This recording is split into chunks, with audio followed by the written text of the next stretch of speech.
Assalamualaikum warahmatullahi wabarakatuh. Perkenalkan, nama saya Satria Iksanadin Giandi dengan nomor NPM 2019-215-00028. Sebelum memulai pemaparan materi kita hari ini, alangkah baiknya kita berdoa menurut kepercayaan kita masing-masing. Dan jangan lupa untuk mengisi presensi dan link komentar. Oke, hari ini kita akan mempelajari mengenai gurindam. Dan apa saja yang akan kita pelajari? Yang pertama itu ada pengertian gurindam, lalu ada ciri-cirinya, lalu ada jenis, fungsi, dan yang terakhir ada contoh dari gurindam itu sendiri. Untuk yang pertama, pengertian gurindam, menurut Kamus Besar Bahasa Indonesia atau KBBI, gurindam secara umum merupakan susunan sajak yang terdiri atas 2 baris dan mengandung petua hidup. Karya gurindam adalah sebuah nasihat kepada sesama manusia agar melaksanakan kebaikan. Lalu di sini ada ciri-ciri gurindam. Yang pertama, tiap bait terdiri atas 2 baris, lalu bersajak sama atau AA, dan jumlah suku kata tiap-tiap baris tidak tetap. Kedua baris gurindam merupakan kalimat majemuk. Baris ke-1 dan kedua mempunyai hubungan sebab akibat dan menyatakan kebenaran atau sindiran untuk memberikan nasihat. Lalu ada 2 jenis gurindam. Yang pertama ada gurindam berkait, yaitu memiliki teks yang berkaitan antara baris 1 dan 2. Lalu ada gurindam berangkai, memiliki kata yang sama pada setiap 2 baris. Jadi selain bunyi konsonan sama, kata awal juga memiliki kesamaan. Dan yang keempat ada fungsi gurindam. Yang pertama untuk mendidik jiwa, lalu untuk menghibur manusia, merekam kondisi sosial masyarakat, dan menyampaikan dakwah agama. Lalu di sini ada contoh gurindam yang berjudul Gurindam 12 karya Raja Ali Aji. Pasal 1. Barang siapa tiada memegang agama, berkali-kali tiada boleh dibilang nama. Barang siapa mengenal 4, maka ia itulah orang yang ma'rifat. Barang siapa mengenal Allah, suruh dan tengahnya ia tiada menyalah. Barang siapa mengenal diri, maka telah mengenal akan Tuhan yang bahri. Barang siapa mengenal dunia, taulah ia barang yang terperdaya. Barang siapa mengenal akhirat, taulah ia dunia yang mudarat. Lalu jangan lupa ada tugas, yaitu buatlah sebuah gurindam yang terdiri atas 2 bait. Tugas ini ditulis tangan dengan tetap memperhatikan ciri dan fungsi gurindam yang telah disampaikan tadi. Dan untuk kesimpulan pada materi hari ini, gurindam merupakan sajak yang terdiri atas 2 baris dan mengandung petua hidup yang berfungsi untuk mendidik dan menghibur pembacanya. Sekian pemaparan materi hari ini. Apabila ada yang ditanyakan, silakan tulis di kolom komentar. Terima kasih. Wassalamualaikum warahmatullahi wabarakatuh. Assalamualaikum warahmatullahi wabarakatuh. Saya Dewi Cahyani, kelas R6A dari Fakultas Seni dan Bahasa, Prodi Pendidikan dan Sastra Bahasa Indonesia. Video ini memuat peer teaching Bahasa Indonesia materi teks berita kelas 8 semester ganjil. Video ini dibuat untuk memenuhi tugas perencanaan pembelajaran Bahasa Indonesia dengan dosen pengampu yaitu Ibu Memi Dwi Joyanti, SSNPD. Assalamualaikum warahmatullahi wabarakatuh. Waalaikumsalam warahmatullahi wabarakatuh. Apa kabar semuanya? Baik. Nah, oke, saya Dewi Cahyani. Kita akan belajar bahasa Indonesia. Pertama-tama kita baca doa dulu ya. Berdoa sesuai dengan kepercayaan masing-masing. Berdoa mulai.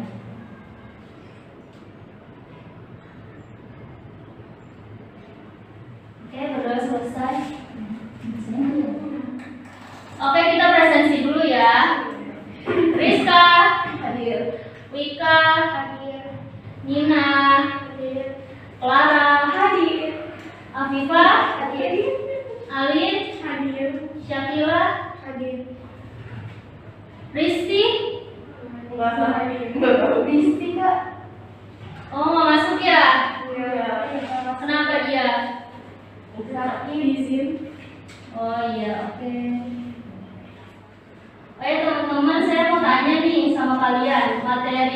pelajari kemarin itu apa sih? Teks berita. Kita udah tahu ya apa itu teks berita? Udah tahu.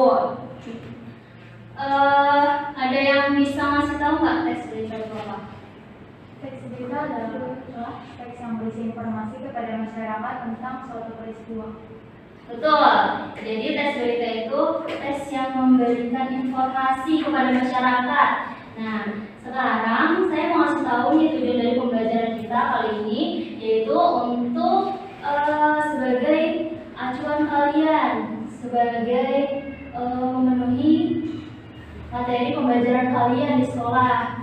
Nah, itu teks berita di bab pertama kelas 8. Untuk KKM sendiri, bahasa Indonesia itu 75 ya. Manfaatnya apa sih? Ada yang tahu nggak manfaat dari pembelajaran teks berita ini? Manfaatnya agar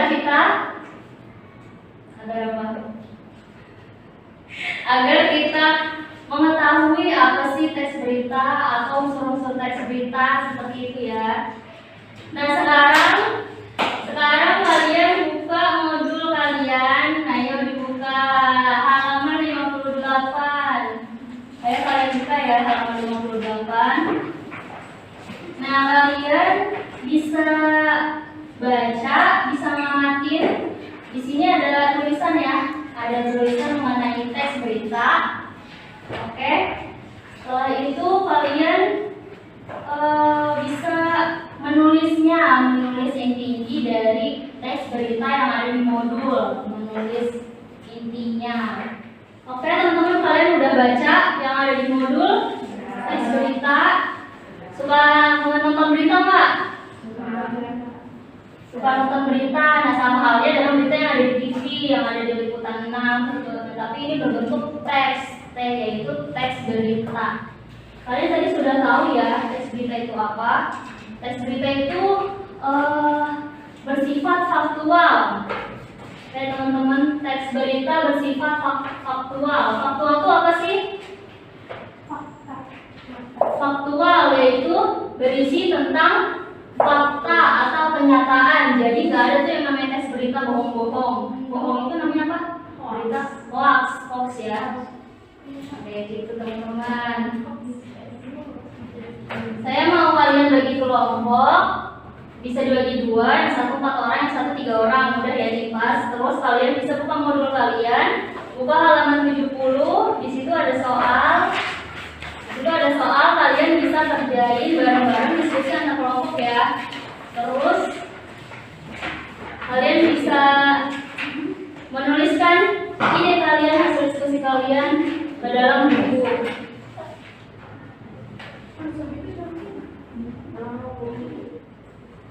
Dimana kalian sudah menulis ide kalian di dalam buku hasil diskusi dari kelompok?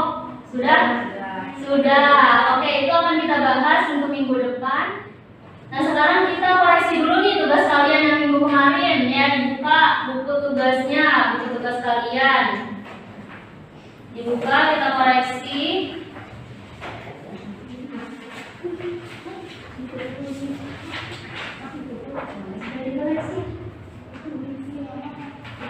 Sudah ya, sudah kita koreksi. Jadi dapat kita simpulkan teks berita itu merupakan sebuah teks yang berisi tentang kenyataan, tentang fakta, dan juga yang berfungsi untuk memberikan informasi kepada orang lain. Nah, untuk kalian apakah ada yang ingin bertanya mengenai materi ini? Mengapa harus ada teks berita? Nah, jadi gini teman-teman, sesuai dengan manfaatnya nih untuk memberikan informasi kepada orang lain. Apabila tidak ada teks berita, informasi yang kita dapat dari mana? Nah, seperti itu ya. Jadi sesuai dengan fungsinya, kegunaannya seperti itu untuk menginformasikan kepada orang lain, kepada masyarakat yang belum diketahui oleh masyarakat banyak. Apakah ada yang ingin bertanya lagi? Untuk Rizka, sudah paham? Apakah ada yang ingin bertanya lagi? Nah, untuk tugas itu dikumpulkan minggu depan ya teman-teman. Kita kumpulkan minggu depan dan akan kita bahas minggu depan. Nah, untuk yang sekarang Saya ingin memberikan reward nih untuk kalian yang sudah aktif hari ini. Oke Rizka, sebagai murid teraktif hari ini kita kasih hadiah untuk Rizka. Ayo Rizka maju ke depan. Kita memberikan reward kepada Rizka berupa hadiah untuk kamu. Terima kasih ya untuk mengakhiri pelajaran kita kali ini.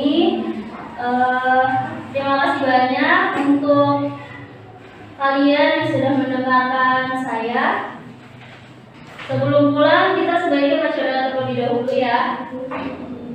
Silahkan dipimpin oleh Syakila, pimpin doa pulang. Mari kita berdoa dengan kepercayaan masing-masing. Berdoa dimulai.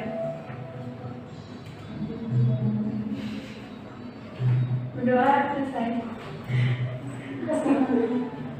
Memberi salam. Assalamualaikum warahmatullahi wabarakatuh. Waalaikumsalam warahmatullahi wabarakatuh. Terima kasih semuanya. Halo, assalamualaikum warahmatullahi wabarakatuh. Anak-anak, selamat pagi. Berjumpa lagi dengan Ibu di mata pelajaran Bahasa Indonesia. Hari ini pertemuan keempat ya, anak-anak. Sebelum memulai, marilah kita berdoa sesuai menurut agama dan kepercayaan kita masing-masing agar senantiasa diberi kelancaran dalam memahami materi pelajaran hari ini dan diberi ridho oleh Allah Subhanahu wa taala dan Tuhan Yang Maha Esa agar diberikan kelancaran untuk hari ini ya. Amin. Berdoa dimulai.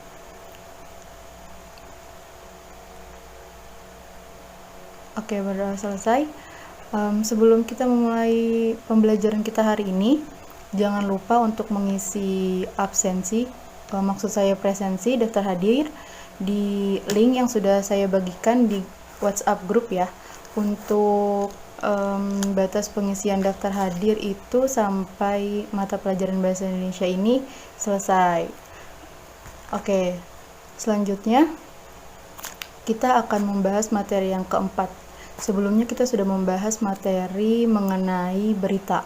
Hari ini kita akan membahas materi tentang indahnya berpuisi. Kita akan membahas indahnya puisi. Seberapa indah sih puisi itu? Oke, di slide pertama yaitu ada pengertian puisi. Menurut Herman J. Waluyo pada tahun 1987, beliau ini mengungkapkan bahwa puisi adalah suatu karya sastra, suatu bentuk karya sastra yang mengungkapkan pikiran dan perasaan dari penyair atau pengarang atau penulis secara imajinatif yang disusun dengan memperhatikan struktur fisik dan struktur batinnya. Puisi tidak hanya ungkapan yang imajinatif dan indah, tetapi juga memiliki isi yang satu sama lain itu terikat. Contohnya terikat tuh apa sih Bu? Contohnya itu kayak barisnya terikat, bait, rima, dan lain sebagainya. Ya, selanjutnya, lalu ada ciri-ciri puisi. Seperti yang kita tahu, puisi itu terbagi menjadi dua ya anak-anak. Yang pertama puisi lama, yang kedua yaitu puisi baru atau puisi modern. Ciri-ciri puisi lama itu apa aja sih Bu? Jadi yang pertama, puisi lama itu bersifat anonim. Jadi biasanya tidak diketahui siapa pencipta atau penyairnya. Itu yang pertama. Yang kedua, beberapa strukturnya itu saling berikatan atau terikat. Contohnya itu pada setiap baris, jumlah baris pada setiap bait itu terikat biasanya. Lalu ada jumlah kata pada tiap baris atau jumlah kata pada tiap garis, satu bait, satu baris. Lalu ada rima, ada irama, dan lain sebagainya. Yang kedua yaitu puisi modern atau puisi baru. Biasanya itu ciri-cirinya yang pertama itu kebalikannya dari yang tadi, dari yang puisi lama. Yang pertama, nama penyiarnya biasanya diketahui. Yang kedua, lebih bebas, maksud Ibu tidak terikat, tidak terikat seperti puisi lama, dia lebih bebas bentuknya, susunannya. lalu biasanya menggunakan majas-majas perbandingan, biasanya juga bersifat kritik dan sarkasme untuk beberapa keadaan di masyarakat. Itu contoh-contoh dari atau ciri-ciri dari puisi. Lalu yang ketiga itu ada jenis-jenis puisi. Jenis-jenis puisi sendiri itu ada 3. Yang pertama puisi naratif, lalu ada puisi lirik, dan yang terakhir itu ada puisi deskriptif. Nah, puisi naratif sendiri itu terbagi menjadi 3. Yang pertama itu ada romansa, yang kedua itu ada epos, yang ketiga itu ada balada. Untuk puisi lirik itu terbagi menjadi 3 juga, yaitu yang pertama ode, yang kedua ada elegi, dan yang ketiga ada serenade tulisannya. Lalu untuk puisi deskriptif itu terbagi menjadi 2, yaitu puisi ironis dan puisi kritik atau yang biasa kita sebut itu satir, tulisannya satire. Nah, kedua puisi ini itu merupakan atau berisi pendapat atau tanggapan dari penyair terhadap suatu hal atau suatu keadaan. Lalu yang keempat itu ada struktur-struktur puisi. Tadi di pengertian puisi itu dijelaskan bahwa kita membuat puisi itu dengan memperhatikan struktur fisik dan struktur batinnya. Nah, jadi untuk struktur puisi itu ada 2. Yang pertama struktur fisik, yang kedua struktur batin. Nah, untuk struktur fisik sendiri itu terdiri dari beberapa macam atau beberapa hal. Yang pertama itu ada diksi. Diksi itu penggunaan kata yang digunakan oleh penyair. Lalu ada pencitraan, lalu ada rima, ada ritma, ada majas. Majas itu majas yang perbandingan yang digunakan oleh penyair. Lalu ada tipografi. Selanjutnya yaitu ada struktur batin. Struktur batin itu ada beberapa hal juga. Yang pertama itu ada tema. Ini biasanya cerita yang diangkat oleh penyair itu tentang apa sih? Puisi tersebut tentang apa sih? Itu biasanya tema. Yang kedua yaitu perasaan. Perasaannya penyair ketika beliau sedang membuat puisi tersebut. Yang ketiga yaitu ada nada dan suasana. Yang keempat itu ada amanat. Nah, amanat ini biasanya sering terselip ketika kita membaca puisi. Jadi tidak secara tersirat tapi tersurat biasanya ya anak-anak. Tapi kadang-kadang memang ada yang juga yang tersirat untuk amanatnya. Seperti itu. Oke, selanjutnya yaitu tugas. Ibu akan memberikan tugas untuk kalian semua ya. Seperti pertemuan-pertemuan sebelumnya, saya, Ibu memiliki tugas untuk kalian, yaitu tugasnya yang pertama, kalian harus mencari atau membuat kelompok dengan minimal atau maksimal kelompok itu beranggotakan 4 orang. Setelah membuat kelompok, kalian harus kalian bisa mendiskusikan hal-hal apa saja yang masih belum kalian pahami terkait materi puisi kali ini. Setelah itu, jika kalian sudah memahami semuanya terkait materi hari ini, Ibu minta kalian untuk membuat mencari puisi dari karya siapa saja, terserah, itu bebas. Lalu kalian analisis struktur fisik dan struktur batinnya. Tugas ini akan kalian kumpulkan minggu depan di pertemuan kelima sebagai bahan evaluasi kita untuk materi hari ini. Begitu ya anak-anak. Saya rasa untuk hari ini cukup. Jika masih ada pertanyaan, kalian bisa menanyakan via WhatsApp group, karena jam mata pelajaran ini masih ada sekitar 20 menit lagi ya. Terima kasih. Assalamualaikum warahmatullahi wabarakatuh. Sebelum kita memulai pembelajaran, alangkah baiknya kita berdoa terlebih dahulu. Baik, berdoa dimulai. Berdoa selesai, Bagaimana kabar kalian hari ini? Alhamdulillah ya pada sehat semua. Materi kita pada hari ini yaitu berbahasa persuasif atau bisa disebut juga teks persuasif. Apakah ada yang ingin bertanya? Jika ada yang ingin bertanya, silakan diajukan saja pertanyaannya. Apakah ada yang ingin bertanya? Oh, tidak ada. Baik. Apakah hari ini masuk semua? Alhamdulillah masuk semua ya. Baik, jika tidak ada pertanyaan, simak pembahasan dari PowerPoint yang saya buat ini. Dan nanti jika ada pertanyaan boleh diajukan ya pertanyaannya. Baik, saya akan memulai pembahasan tentang materi kita hari ini, yaitu tentang berbahasa persuasif atau bisa disebut juga teks persuasif. Apa sih teks persuasif itu? Teks persuasif adalah bentuk tulisan yang bertujuan untuk mengajak, membujuk, atau menyuruh yang mempengaruhi pembacanya agar melakukan sesuatu sesuai dengan apa yang disampaikan oleh penulis. Itu dia arti dari teks persuasif. Selanjutnya ada ajakan dalam teks persuasif. Ajakan adalah kata-kata atau perbuatan untuk mengajak seperti mengundang. Ajakan dapat pula berarti anjuran, imbauan, dan sebagainya untuk melakukan sesuatu. Di samping itu, tidak sedikit pula teks persuasif yang menyampaikan ajakannya itu secara tersirat. Walaupun tidak dinyatakan secara langsung, pembaca tetap akan memahami bahwa teks itu berisi suatu ajakan atau bujukan agar pembacanya itu berbuat sesuatu sesuai dengan harapan penulisnya. Selanjutnya ada menyimpulkan isi teks persuasif. Yang pertama, simpulan isi teks persuasif. Simpulan adalah rumusan akhir tentang sesuatu. Simpulan disusun berdasarkan pemahaman atau penalaran kita terhadap keseluruhan teks itu.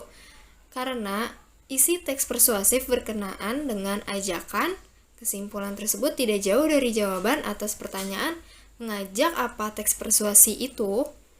Yang kedua, ada langkah-langkah penyimpulan teks persuasif. Yang pertama, membaca keseluruhan isi teks, menemukan gagasan umum teks. Yang kedua, mencatat bagian-bagian penting dari isi teks itu di awal atau di akhir paragraf. Yang ketiga, memahami hubungan logis antar bagian penting teks itu atau hubungan kualitas. Yang keempat, merumuskan kesimpulan akhir isi teks secara ringkas dan jelas. Nah, selanjutnya ada juga contoh teks persuasif, seperti betapa sulitnya seseorang pecandu rokok untuk menghentikan kebiasaan merokoknya. Seberapa mahal pun harga rokok tidak dapat menghentikan mereka. Misalnya, di Malaysia, harga 20 batang rokok dapat setara dengan 5% pendapatan buruh kasar. Di Shanghai, Cina, petani dan perokok menghabiskan uang untuk membeli rokok lebih banyak daripada yang dipakai untuk membeli gandum, daging, dan buah-buahan sebagai kebutuhan utama mereka. Hentikan merokok sebelum candu rokok melekat pada diri Anda. Nah, simpulan pada teks tersebut yaitu kita harus menghentikan kebiasaan merokok agar tidak menjadi kecanduan. Bahasan selanjutnya yaitu tentang menelaah struktur dan kaidah kebahasaan teks persuasif. Yang pertama ada struktur teks persuasif. Apa aja sih struktur teks persuasif itu? Ada 4 struktur teks persuasif. Yang pertama, alinea pembuka atau pengenalan isu. Struktur ini berisi pengantar atau penyampaian tentang isu atau topik yang menjadi dasar tulisan. Yang kedua, alinea penjelas atau rangkaian argumen. Struktur ini berisi sejumlah pendapat penulis atau pembicara terkait isu yang dibahas. Pada bagian ini dikemukakan juga sejumlah fakta yang memperkuat argumen-argumen. Yang ketiga, alinea penutup atau pernyataan ajakan. Struktur ini berisi dorongan kepada pembaca atau pendengarnya untuk melakukan sesuatu. Pernyataan ini bisa dinyatakan secara tersurat atau tersirat. Dan yang terakhir yaitu keempat, alinea penutup atau penegasan kembali. Struktur ini menegaskan kembali pernyataan-pernyataan sebelumnya. Pada struktur ini biasanya dijumpai kata-kata penanda simpulan seperti demikianlah, dengan demikian, dan oleh karena itu. Yang kedua, ada kaidah kebahasaan teks persuasif. Ada 6 kaidah kebahasaan teks persuasif. Yang pertama, menggunakan kata bujukan. Kata-kata yang digunakan untuk mengajak, membujuk, atau mengimbau pembaca maupun pendengar. Kata bujukan atau kata ajakan secara tersurat dan tersirat. Contoh teks persuasif tersurat, ya ayo dan mari. Contoh teks persuasif tersirat, hendaklah, sebaiknya, diharapkan, perlu, dan harus. Yang kedua, ada verba mental. Kata kerja yang melibatkan perasaan atau respon terhadap suatu tindakan atau kejadian. Namun, tidak berupa respons yang terbentuk aksi secara fisik. Contohnya, mengira, menduga, mengagumi, berasumsi, dan menyimpulkan. Yang ketiga, menggunakan kata kerja imperatif. Kata kerja yang pada fungsinya berisi kata perintah atau mempertegas kemauan. Contohnya, jadikanlah, hendaknya, waspadalah, dan tolong. Selanjutnya yang keempat, yaitu menggunakan kata teknis. Kata atau gabungan kata khas yang bersinggungan dengan bidang tertentu. Contoh, konsumsi, asupan, dan porsi berkaitan dengan sarapan. Yang kelima, menggunakan kata penghubung argumentatif. Kata penghubung yang digunakan untuk menekankan sebuah argumen dalam suatu kalimat maupun paragraf. Contohnya, jika, maka, sebab, karena, dengan demikian, akibatnya, dan oleh karena itu. Yang keenam, yaitu yang terakhir, menggunakan kata perujukan. Kata-kata yang digunakan sebagai pendahuluan sebelum menyajikan data yang menjadi sumber dalam teks. Contohnya, berdasarkan data, merujuk pada pendapat, atau mengutip dari. Bahasan selanjutnya yaitu tentang menulis teks persuasif. Yang pertama, ada penyiapan bujukan atau ajakan. Langkah pertama yang harus dilakukan dalam penulisannya adalah menyiapkan sejumlah bujukan ataupun ajakan. Hal inilah yang juga berfungsi sebagai tema utamanya. Contoh bujukannya yang pertama, mari belajar dengan baik. Yang kedua, ayo kita pergi berwisata. Yang ketiga, sayangilah orang tuamu. Pada umumnya, seseorang bisa mengikuti suatu bujukan apabila dalam dirinya sudah tertanam kepercayaan. Oleh karena itu, siapkan pula sejumlah fakta dan pendapat yang bisa mendorong orang lain untuk melakukan sesuai dengan harapan kita. Pembahasan selanjutnya yaitu memperhatikan struktur dan kaidah teks persuasif. Untuk menulis teks seperti itu, terlebih dahulu kita harus menentukan temanya, yakni berupa bujukan utama yang hendak disampaikan kepada pembaca atau pendengar, kemudian membuat perincian-perinciannya. Contoh teksnya, belajarlah dengan tata cara yang baik, yaitu berdoalah sebelum belajar dengan niat tulus akan belajar sungguh-sungguh. Pusatkan pikiran ketika belajar. Ketika kamu mulai merasa jenuh, berhentilah sejenak untuk menenangkan otak. Bisa dengan nonton televisi minimal 10 menit, berdiri, duduk, rileks, berjalan mengelilingi ruangan, atau juga menggerak-gerakkan badan. Setelah itu, belajarlah kembali dengan tenang. Dilihat dari isinya, teks tersebut menyampaikan bujukan-bujukan. Hal itu tampak pada kata-kata berikut. Belajarlah, pusatkan perhatian, berhentilah, belajarlah. Dengan karakteristiknya, seperti demikian, teks tersebut tergolong ke dalam bentuk persuasif. Untuk menulis teks ulasan yang bagus, kamu harus menentukan tema, yakni berapa bujukan utama yang hendak disampaikan, apakah bujukan itu berupa beli produk, melakukan hal, atau yang lainnya. Kemudian, buatlah perincian-perinciannya supaya pembaca tahu apa yang disampaikan. Baik, itulah materi pembahasan dari saya. Sekarang, kalian membuat satu contoh teks persuasif lalu dianalisis berikut struktur dan kaidah kebahasaannya. Terima kasih. Wassalamualaikum warahmatullahi wabarakatuh.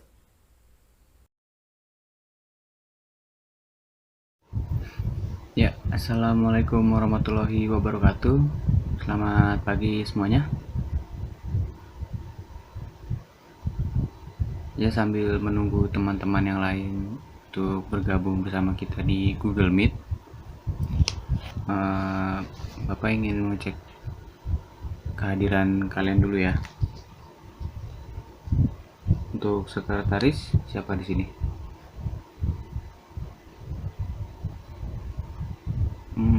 Siapa? Lisa. Lisa yang mana orangnya? Oh iya, itu dia. Oke Lisa, hari ini yang tidak masuk siapa aja ya? Diki, oke. Keterangannya apa? Sakit. Ya. Lalu Surya izin. Ada lagi? Siapa? Bagas. Keterangannya apa Bagas? Alfa. Oh iya, ini dia di pertemuan sebelumnya juga tidak masuk ini.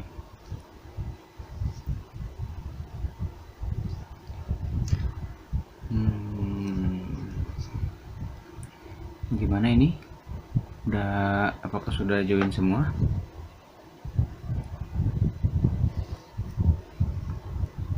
Sebentar, Bapak cek daftarin dulu ya.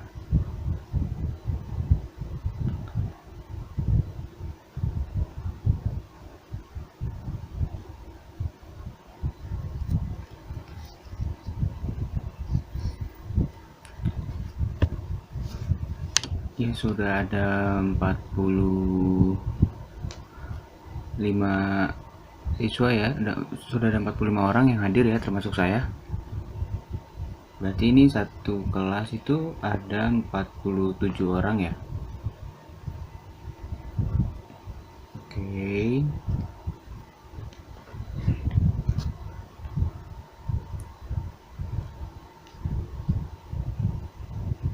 Oke, ini sepertinya sudah join semua. Oke. Sebentar ya, Bapak share screen dulu ya.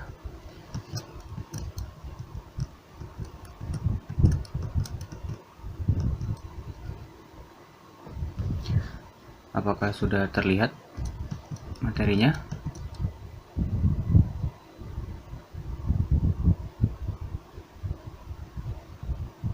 Oke. Bapak mulai ya. Assalamualaikum warahmatullahi wabarakatuh. Hari ini kita akan mempelajari soal mengenai puisi. Sebelumnya, ada yang bisa menjelaskan apa itu puisi?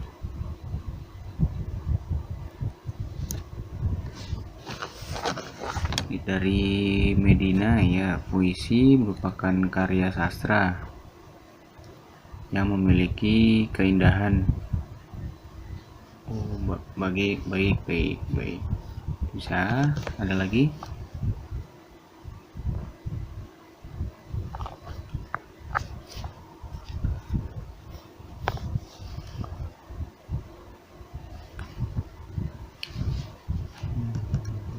Oke, ada lagi yang bisa menjelaskan puisi?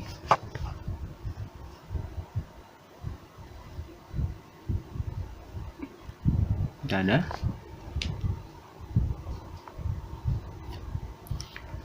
Oke, baik. Kalau tidak ada, Bapak lanjutkan ya ke materi selanjutnya. Oke, kita mulai masuk ke materi ya. Oke, materi pertama itu pengertian puisi. Sudah bisa dilihat di salin dianya di Google Meet-nya.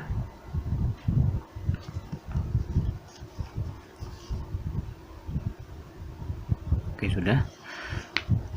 Pengertian puisi. Nah, puisi ini merupakan bentuk suatu karya sastra dari hasil ungkapan perasaan si penyair dengan bahasa yang terikat irama, rima, penyusunan lirik maksud saya, dan bait serta penuh makna.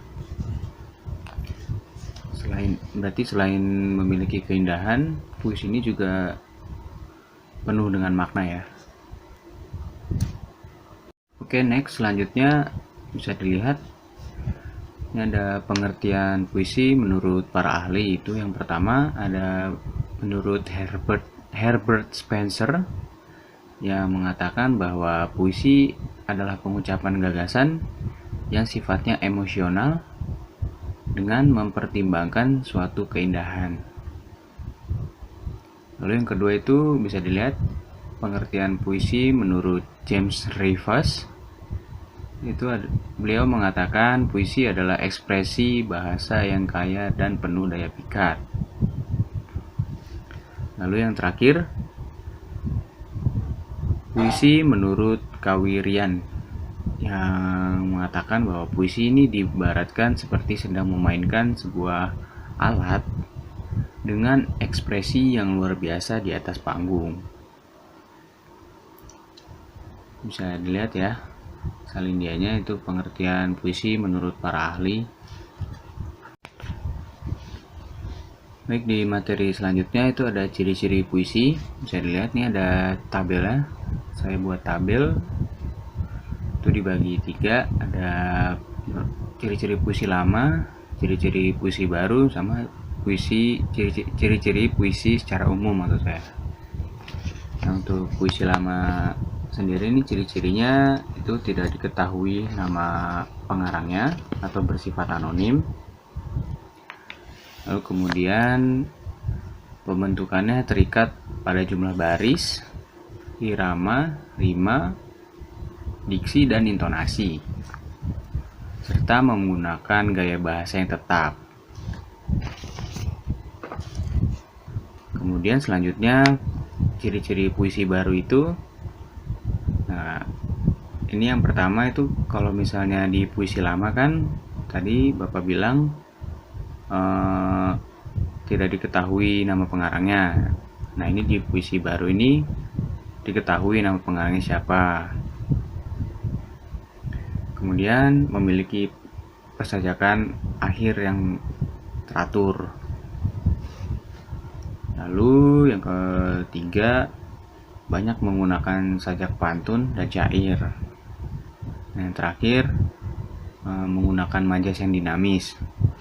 Kalau misalkan di puisi lama kan memiliki gaya bahasa yang tetap. Nah, kalau di puisi baru ini menggunakan majas yang dinamis, majas atau gaya bahasa yang dinamis.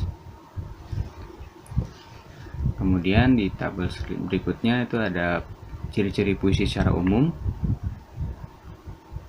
Yang pertama itu penulisannya dituangkan dalam paragraf seperti prosa, dialog, dan naskah drama. Kemudian diksi yang digunakan itu bersifat kias, padat, dan indah. Lalu berikutnya penggunaan majas yang sangat dominan. Jadi secara umum puisi itu ciri-cirinya dia menggunakan majas, entah itu majasnya bersifat tetap atau dinamis. Di isi puisi itu berarti mengandung majas. Ada yang ingin ditanyakan sampai sini sebelum kita lanjut ke materi berikutnya? Tidak ada? Oke, baik. Untuk materi selanjutnya itu ada jenis-jenis puisi. Nah, jenis-jenis puisi ini terbagi menjadi 3, yaitu puisi naratif, puisi lirik, dan puisi deskriptif. Nah, ini yang pertama, puisi naratif. Puisi naratif ini merupakan puisi yang mengungkapkan cerita atau penjelasan penyair. Nah, puisi naratif ini terbagi menjadi 2 jenis, yaitu ada balada dan romansa.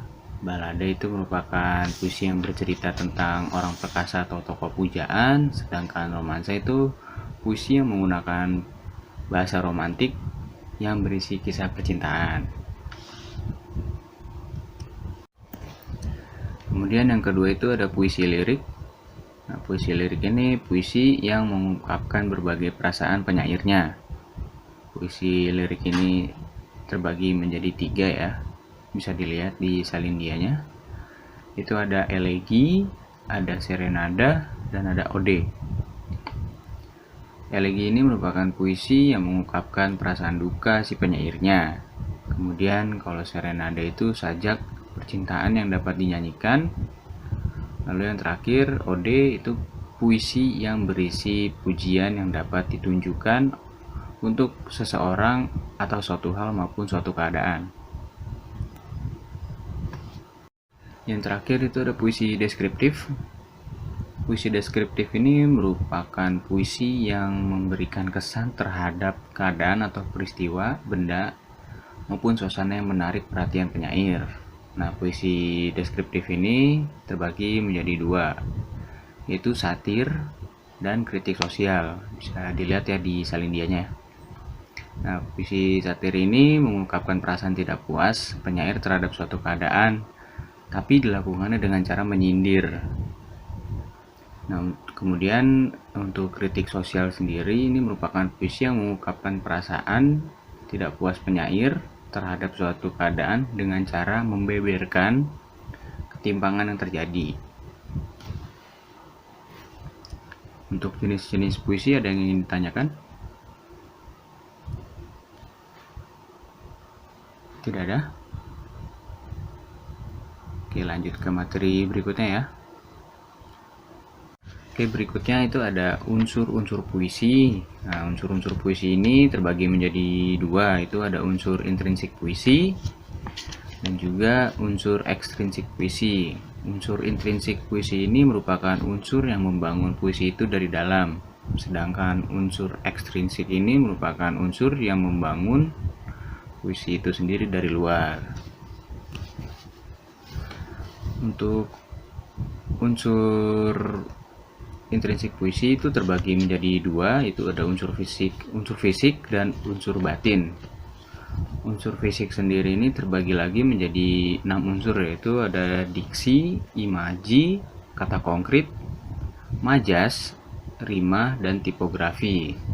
Sementara untuk unsur batin ini terdiri ada tema, rasa, nada, serta amanat. Baik, untuk unsur fisik yang pertama itu ada diksi. Diksi merupakan pemilihan kata yang digunakan penyair di dalam puisinya. Kemudian yang kedua itu adalah imaji. Imaji biasanya melibatkan penggunaan indera manusia. Nah, di imaji ini terbagi menjadi 3, yaitu imaji suara, imaji penglihatan, terus imaji raba atau sentuh. Kemudian unsur fisik puisi berikutnya itu ada kata konkret. Kata konkret ini merupakan kata yang memungkinkan terjadinya imaji, biasanya berhubungan dengan kata kiasan atau lambang. Kemudian majas atau gaya bahasa. Majas itu merupakan penggunaan bahasa yang bersifat seolah-olah menghidupkan makna konotasi dengan menggunakan bahasa figuratif.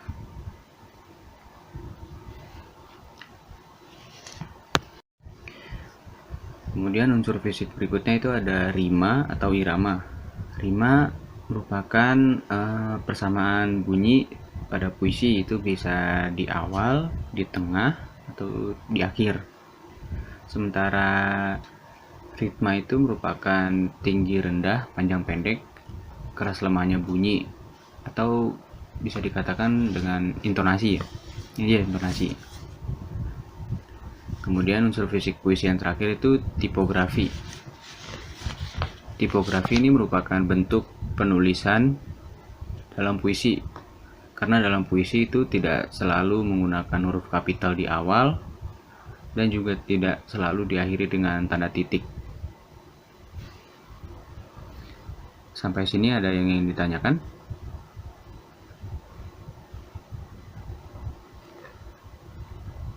Oke, kalau tidak ada yang ingin ditanyakan, kita lanjut ke unsur batin puisi ya. Baik, materi selanjutnya itu unsur batin puisi. Nah, unsur batin puisi ini sendiri ada tema, rasa, nada, dan amanat. Tema merupakan unsur utama pada puisi. yang menjadi landasan dan garis besar dari isi puisi tersebut. Kemudian yang kedua itu rasa. Rasa itu sikap penyair terhadap pokok permasalahan yang terdapat di dalam puisinya. Nah, yang ketiga ini nada. Nada merupakan sikap penyair terhadap pembacanya. Nada berhubungan dengan tema dan rasa yang ditujukan penyair pada pembaca. Yang terakhir itu amanat. Amanat merupakan pesan yang terkandung di dalam puisi. Oke, baik, selanjutnya itu ada unsur ekstrinsik puisi. Seperti yang Bapak katakan di awal, unsur ekstrinsik puisi tadi merupakan unsur-unsur yang membentuk puisi itu sendiri dari luar.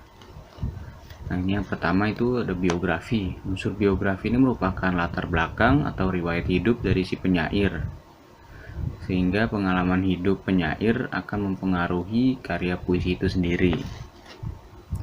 Kemudian yang kedua itu unsur nilai. Nah, unsur nilai ini biasanya berkaitan dengan pendidikan, nilai-nilai ekonomi, politik, sosial, budaya, dan lain-lain. Lalu yang terakhir, yang ketiga itu ada unsur kemasyarakatan. Dalam unsur ini itu meliputi kondisi atau situasi sosial yang terjadi pada saat puisi itu dibuat. Ini untuk sampai sini ada yang ingin ditanyakan terkait tentang puisi? Ada yang ingin ditanyakan terkait puisi?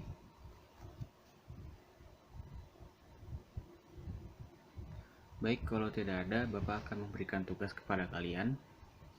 Karena tadi kan kita sudah berbicara mengenai puisi, mulai dari pengertian puisi menurut para ahli, ciri-ciri puisi lama, puisi baru, serta puisi secara umum. Kemudian jenis-jenis puisi, itu ada puisi naratif, puisi deskriptif, puisi lirik. Lalu ada unsur-unsur fisik puisi, unsur ekstrinsik puisi, unsur intrinsik puisi juga, unsur batin puisi juga. Kalian sudah bisa dipahami ya. Kemudian Bapak ingin memberikan tugas untuk membuat puisi sederhana. Kemudian kalian tentukan unsur fisik dan unsur batin puisinya tersebut.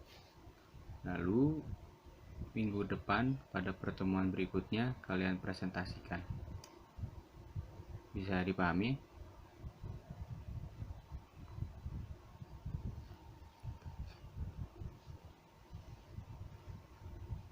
Untuk pengumpulannya bisa nanti Bapak kirimkan link Google Formnya ya. Nanti disubmit di sana saja. Ada lagi yang ingin ditanyakan terkait soal tugas?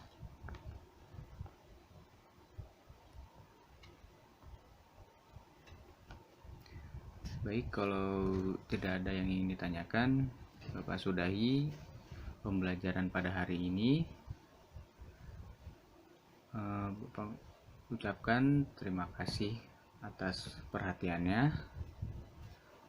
Mohon maaf apabila ada kesalahan-kesalahan dan kekurangan. Wassalamualaikum warahmatullahi wabarakatuh. Sampai jumpa pada pertemuan berikutnya. Terima kasih.